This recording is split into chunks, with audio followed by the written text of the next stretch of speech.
పాకిస్తాన్ మీద యుద్ధం చేసేస్తే అయిపోతుంది కదా. ఇది చాలామంది మాట్లాడేటటువంటి మాట.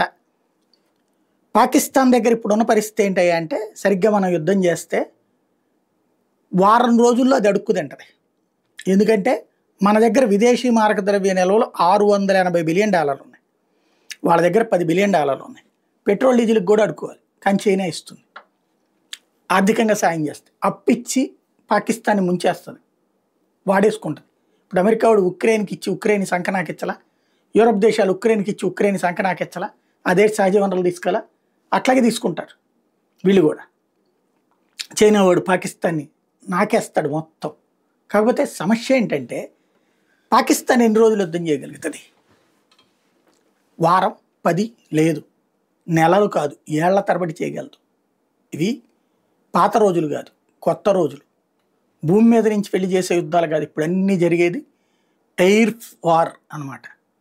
యుద్ధ విమానాలు, యుద్ధ నౌకలు, ఇట్లాంటి వాటితోనే భూమి మీద వెళ్ళి ఎదురు బొదురు నుంచుని సినిమాల్లో చూపెట్టినట్టు ఇట్ట కాల్చుకునే రోజులు పోయినాయి. చూసాం కదా రష్యా ఉక్రెయిన్ యుద్ధం, 3 ఏళ్ళు. ఉక్రెయిన్ బచ్చా దేశం.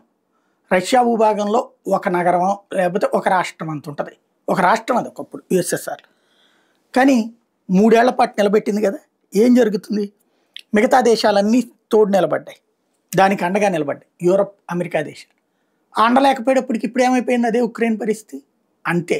పాకిస్తాన్కి చైనా అండగా ఉంటుంది, ఇరాన్ అండగా ఉంటుంది. కాకపోతే మన మీద భయమో గౌరవంతోనో ఇరాన్ ఉండకపోవచ్చు, కానీ వెనక నుండి సహాయం చేస్తుంది, వెనక నుండి ఆయుధాలు ఇస్తుంది.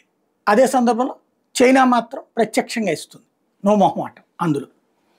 అయితే అందువలన ఏళ్ల తరబడి జరుగుతుంది. ప్రాణ నష్టం 2 వైపులా ఉంటుంది, ఆస్తి నష్టం 2 వైపులా ఉంటుంది. అది తెలుసు కాబట్టినే. ఇంకోటి, అన్ని రోజుల పాటు అది తట్టుకోగలిగేది కూడా కాదు పాకిస్తాన్. ఇంకోటి ఏంటంటే, విజయం ఏం సాధిస్తాం యుద్ధంలో? పాకిస్తాన్ని స్వాధీనం చేసుకుందాం అనుకుందాం. ఏం చేయాలి ఇప్పుడు?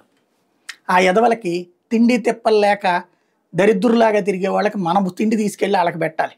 ఆ దరిద్రులు మనం పోషించడం ఎందుకు?